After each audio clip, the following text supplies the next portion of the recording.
Hello and welcome to part 2 of the PowerMac G5 ATX conversion. Here you can see a test bench that I made from an old computer case.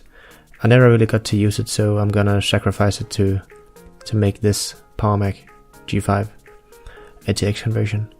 As you can see here, it's a full size ATX, and the PowerMac G5 is actually only supports 4 expansion slots, as you can see there. So I need to drill the hole so I can fit it in, otherwise it's gonna be too tall. This is really hard because I didn't want to mess up the case too much on the back. Some people have like ripped out the whole fan mounting solution and all that stuff, but I didn't want to do that. I want to keep it all as stock as possible. Here I am drilling out the motherboard standoffs.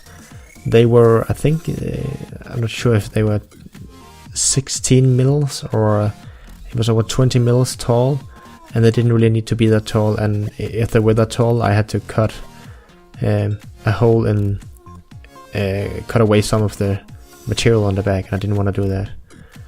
As you can see here, I think the goal was to make them only 6 mils tall, so I got this piece of steel and a drill, and here you can see I'm breaking off some of the stands that I didn't need, because there were a lot and I didn't need that many really. And here I'm grinding them flat. The stands are made of aluminum, so it's quite soft and easy to grind. This is sped up, but it's really not that hard. And that was a bit off. As you will see shortly, they get it's quite a good job, I would say. They're not all exactly 6 mils high, but it's pretty close. I'm trying to film that they got pretty good. They're all flat and the same height. I was hoping that I could use some of the thread inside of them, and I could. There was still a bit of thread, so I had to find some screws that fits the holes. Here I am making some plastic pieces to hold the fans and to separate the power supply and the whole motherboard area. Here I have cut a star in it with the angle grinder. The plastic gets hot and starts melting, so I had to use a Dremel for it, even though it melted a bit, but it was okay. It's not always easy to make a round hole with something that's straight, so you don't have to go slow and then grind off the worst. And here I'm gonna grind it. I was actually surprised how round and how good the finish got when I took some time to make it good. Here I am done grinding. I'm just test fitting with the fan, and as you can see it fits quite nice.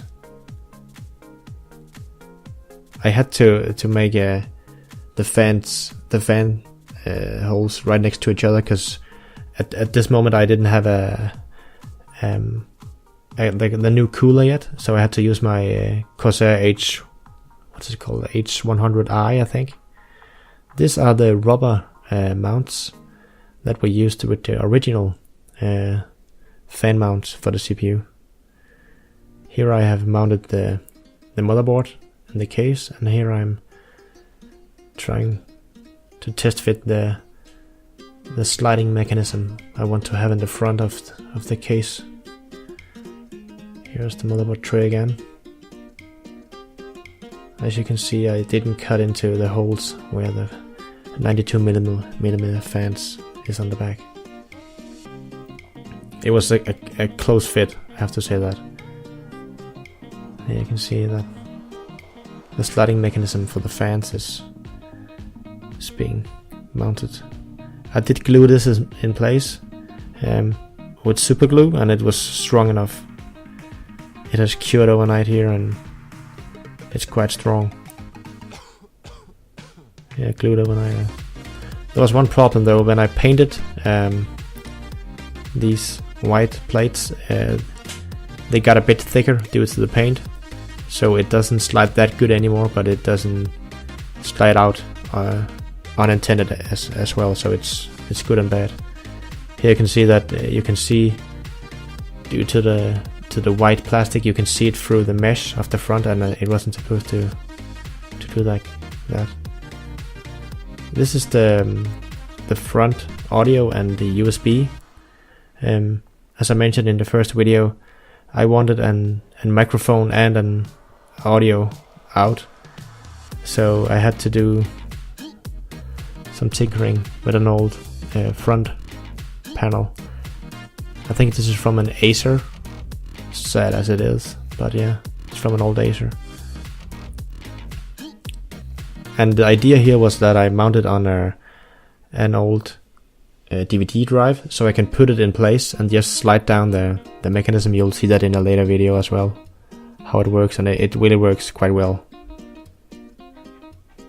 Here I'm just showing that I cut it off so it isn't that bulky and big.